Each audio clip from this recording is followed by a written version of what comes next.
For the kettlebell clean, we're always going to begin with that first clean coming from the floor. And each clean after that is actually going to be from the hips.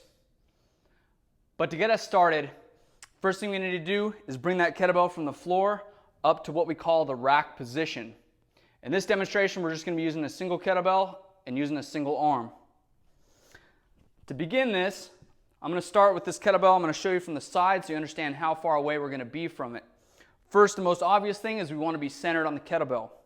Next, we're going to be about 1.5 feet or a foot behind that kettlebell. You'll see why soon. I'm going to set up my knees and hips first by spreading the floor apart with my feet, driving the knees out and the butt back as I hinge at my hips, keeping a nice flat neutral spine. From here, I'm going to reach out with whichever arm you want to start with. Fully extend the arm, make sure the wrist is straight and it's not bent back. Wrap the thumb and fingers around securely, and then tilt that kettlebell back. This is your starting position. Taking a nice deep belly breath.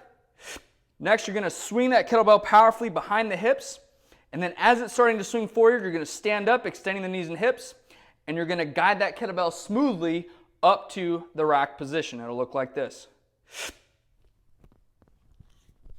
It's going to round over top, kind of what I call a corkscrew. It's going to roll on top of your wrist. And then each successive repetition is actually going to go down to the hips. So it's going to roll off my wrist. As I bend at the hips, slightly at the knees, I'm going to actively swing it back behind my hips. And then again, extend the knees and hips, coming up to that full standing position, letting it roll back up.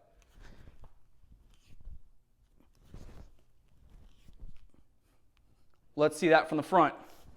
When I lower it, I'm going to bring it back down to the hips, bending at the hips, and let it down in front of me. Let's begin it from the floor, from that front position. 1.5 feet behind it, centered on my body. Spread the floor apart with my feet, drive the knees out, butt back.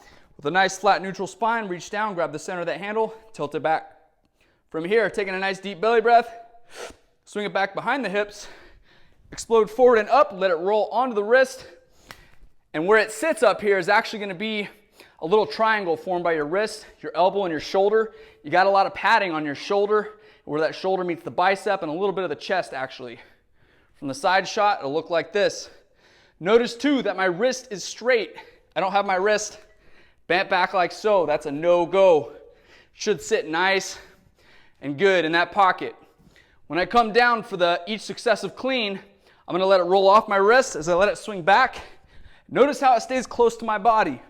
One of the most common errors with this movement, people allow that kettlebell to come way out in front of them. Then they end up slamming themselves in the face, the chest. Keep it close to your body. This is the most efficient way of doing it. Same thing when we let that kettlebell come down. There's no need to let it go all the way down until it's almost touching the ground. Okay? Instead, we want to keep it nice and close to the hips. It should actually, the inside of your wrist, your forearm should be hitting the inside of your leg. Again, keeping it as close to your body as possible. From here, you can go into an overhead press, you can go into a push press, a jerk, whatever you want to do, or more cleans. If you want to switch, you can either A, lower it back down to the ground, just like we did before, or B, you can switch mid-air. I'll show you that from both the front and the back.